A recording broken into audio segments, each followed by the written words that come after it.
The U.S. currently has 8,400 troops serving in Afghanistan, a far cry from the 100,000 at its height in 2009, when President Obama was convinced by his military commanders to surge 30,000 more forces into what had been dubbed the Forgotten War, after resources and attention had been diverted to Iraq. Defense Secretary Jim Mattis offered this frank assessment of the war in recent testimony on Capitol Hill. We're not winning in Afghanistan right now, and we will correct this as soon as possible. Mattis said he will present a new plan for Afghanistan and the region in mid-July. His predecessor had the following warning. You have to worry about this safe haven in Pakistan, in which terrorists go back and forth across the border at will and are able to attack in Afghanistan and then retreat back to Pakistan. That has to end. That has to be stopped. In February, the top U.S. commander in Afghanistan told Congress he needed a few thousand more troops after then-President Obama ordered roughly 1,500 U.S. troops out of Afghanistan at the end of December in an effort to end the war. We skipped the step where you're supposed to be able to have a few dozen teams of advisors out in the field with key Afghan units to help them improve, to call in airstrikes and so forth. And so in a sense, what I see this decision by President Trump as potentially doing is repairing one of the holes in the Obama strategy. Officials say the new strategy in Afghanistan will look like the current fight against ISIS in Iraq and Syria. More troops closer to the fight to call in airstrikes and embed them with local fighters. But this new plan carries risk. Earlier this month, 3 U.S. soldiers were killed by an Afghan soldier in what the military calls an insider attack. 7 other American soldiers were shot and wounded in a similar incident a week later. More than 2,300 American troops have been killed in Afghanistan, 17,000 wounded. After multiple strategy reviews, there are still issues that after years of war have not been addressed. For instance, what to do about the ongoing threat from Afghan troops who have turned their weapons on American troops with alarming regularity. Well, Bill? As we introduced your piece a moment ago, we reported the U.S. now has 800 military bases overseas. You hear that number, it sounds surprising, no doubt, Jennifer. Absolutely, Bill. I've been here for 10 years covering the Pentagon beat, and even I was surprised to hear that the U.S. military has 800 bases, military bases overseas. The Marines are about to set up another base back in Helmand Province, where they left just 3 years ago. I talked to one service member who has served multiple tours in Afghanistan, and he said that it's not just that they keep moving the goalposts on us. They've removed the goalposts and given us the ball and told us to keep running. And that's how many feel in terms of this return to Afghanistan of these thousands of troops who might be deployed in the coming months. 16 years on. Jennifer Griffin, thank you, reporting from the Pentagon. This evening, we continue our On the Frontline series by checking in on U.S. forces fighting in Iraq, still fighting a war there that then President Obama said was over 6 years ago. Here's national security correspondent Jennifer Griffin on that tonight. August 8, 2014, the U.S. launches the first airstrikes against ISIS in Iraq from the USS George H.W. Bush. 2.5 years earlier, President Obama had pulled all U.S. forces out of the country, declaring the war over. Then Defense Secretary Leon Panetta was there as the American flag lowered. Kind of hope that all of this has not been in vain. He was uncomfortable with the move then and doesn't want to repeat the same mistake twice. I think the United States is going to have a long-term presence both in Iraq and Afghanistan if we're to maintain stability there. The U.S. effort in Iraq dates to 1991, the first Gulf War. The U.S. Air Force has had a near-constant presence in the skies above Iraq ever since. American and coalition forces are in the early stages of military operations. March 20th, 2003, President George W. Bush announces the start of the war. U.S. shock and awe begins, and more than 90,000 U.S. troops set off on their thunder run to Baghdad. Saddam Hussein was found, tried, and later hanged. The war devolved into a civil war between Sunnis, Shias, and Kurds. President Bush ordered the surge of 30,000 U.S. forces. American troop levels rose to 166,000 at its peak. The leader of today's ISIS movement, Abu Bakr al-Baghdadi, had been jailed by U.S. and Iraqi forces during those surge years. He launched his self-proclaimed caliphate in Mosul on July 4, 2014, less than 3 years after the U.S. troops pulled out. When there's an absence of forces, that provides a vacuum, and others can go in there. Now the U.S. has deployed about 5,000 American troops on the ground in Iraq, advising Iraqi forces and calling in airstrikes. Another 1,000 U.S. troops are doing the same in neighboring Syria. Defense Secretary Jim Mattis says the plan is to surround ISIS. We carry out the annihilation campaign so we don't simply transplant this problem from one location to another. Nearly 4,500 U.S. troops were killed in Iraq from 2003 to 2011. More than 30,000 were wounded. Right now, the USS George H.W. Bush, the same aircraft carrier strike group that launched the first strikes against ISIS, is poised in the Mediterranean to respond should the president order another strike, should Assad use chemical weapons again.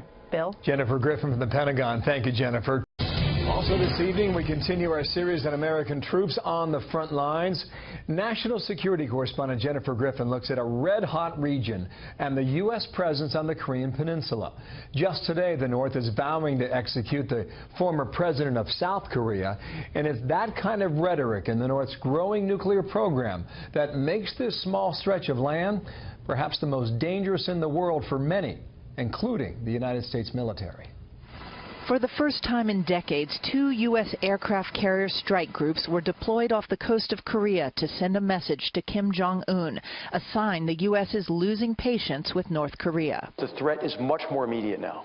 National Security Advisor H.R. McMaster said today the U.S. would not repeat past mistakes negotiating before North Korea gives up its nuclear weapons.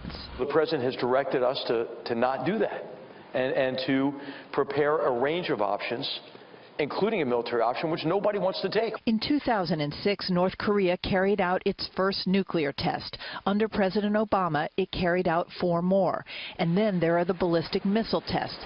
This year alone, there have been 10 tests, 16 last year, twice the number tested in 2015. It's a matter of time. We have to assume that the capability exists today to attack the United States. 30 minutes, that's how long it would take a nuclear-tipped intercontinental ballistic missile launched from North Korea to reach Los Angeles. Mark Bowden, author of Black Hawk Down, writes in the latest issue of The Atlantic about what war with North Korea would look like. Quote, an American first strike would likely trigger one of the worst mass killings in human history. They have over 10,000 artillery tubes that are zeroed in on Seoul. And we have 20 million people living in Seoul. We have 200,000 American expats living in Seoul. Besides conventional, there's a chemical, there's biological, there's nuclear, and a lot of these weapons are in covert facilities. Kim Jong-un's nukes are mobile and hard to track. Hardened underground bunkers make wiping out North Korea's weapons in a surprise attack nearly impossible.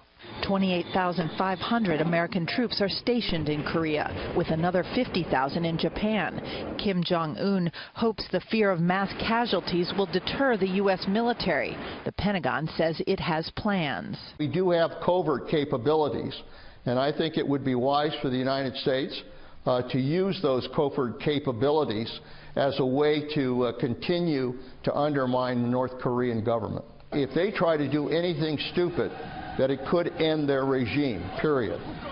En route to the inauguration, President Obama reportedly told President Trump the first national security decision his administration would face would be how to deal with North Korea's nukes.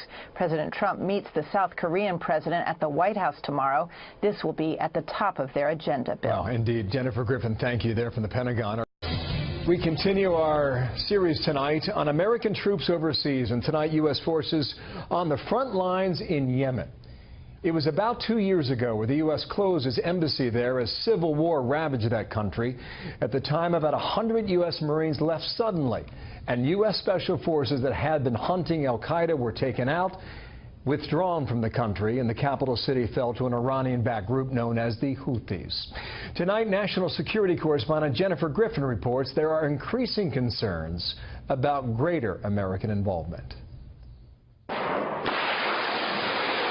Tomahawk missiles lit up the night late last year as the U.S. Navy launched a strike against Iran-backed Houthi rebels after they fired missiles at U.S. Navy warships off the coast of Yemen.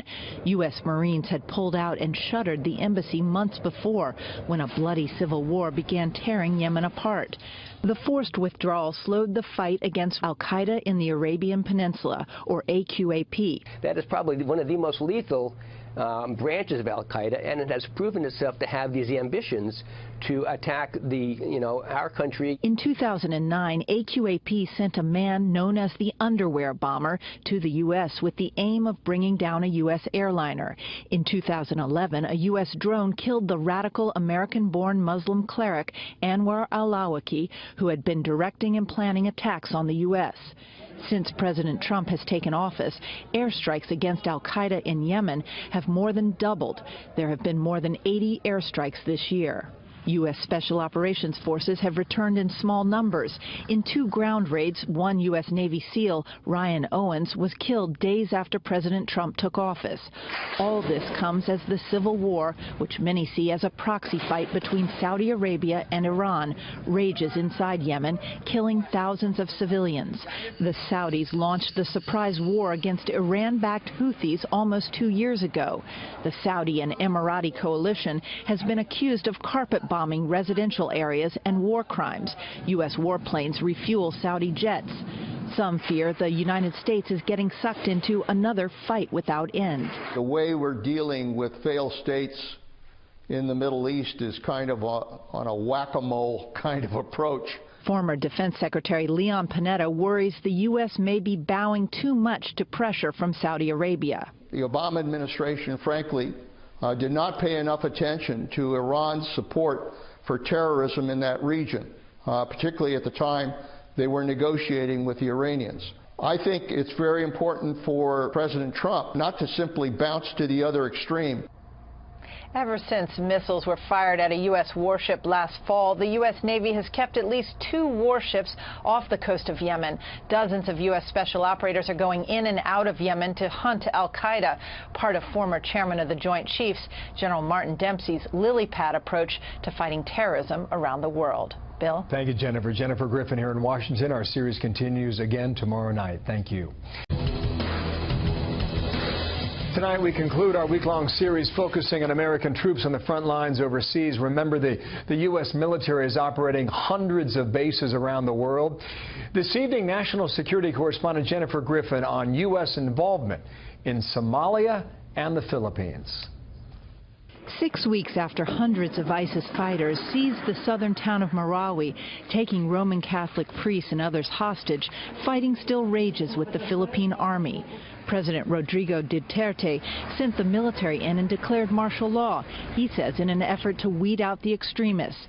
American special forces are now advising on the ground, and U.S. aircraft fly overhead. ISIS is trying to gain a foothold in the Indo-Asia Pacific, and I think it behooves all free nations to take a stand and play a part in defeating ISIS. The U.S. pulled its forces out of southern Philippines in 2015, a hotbed of Islamic extremism, after U.S. Green Berets, Navy SEALs, and the Philippine military crushed Abu Sayyaf, the local al-Qaeda branch. The rise of ISIS in Southeast Asia and Africa has coincided with its losses in Syria and Iraq. Criticism by U.S. officials of President Duterte for human rights abuses last December nearly led him to expel all U.S. troops. So, bye-bye, America. The U.S. currently has 800 military bases overseas. A new book, Base Nation, argues such a large military presence may fuel anti-American sentiment. Quote, I think it's worth thinking for American audiences to think about how it would feel to have foreign troops living next door, occupying your land with tanks. Yet countries keep asking U.S. forces to help. In Somalia, American troops have returned for the first time since pulling out in 1994 after 19 American troops were killed in the battle for Mogadishu. In May, a Navy SEAL was killed fighting alongside Somali forces during an operation against the al-Qaeda affiliate al-Shabaab, which nearly downed a civilian airliner last year and contributed to the DHS ban on laptops on some flights coming to the U.S. Former U.S. Army Ranger Matt Eversman's efforts in Somalia 24 years ago were documented in Black Hawk Down. U.S. forces were ordered to withdraw after the fierce battle which began on October 3, 1993. For our strategy to change overnight on October 3rd and 4th, that leaves a horrific, horrible, bitter taste in my mouth. It makes the bile in my stomach rise, and you can't help but reasonably ask, why did we do it in the first place? The Pentagon expects to have troops deployed in these trouble spots for decades to come. As Defense Secretary James Mattis has warned, we have seen the results of leaving ungoverned areas too soon. Bill? Good reporting all week. Thank you, Jennifer Griffin here in Washington. If you missed any of her reporting on the front lines this week, you can see them all online at foxnews.com/special report.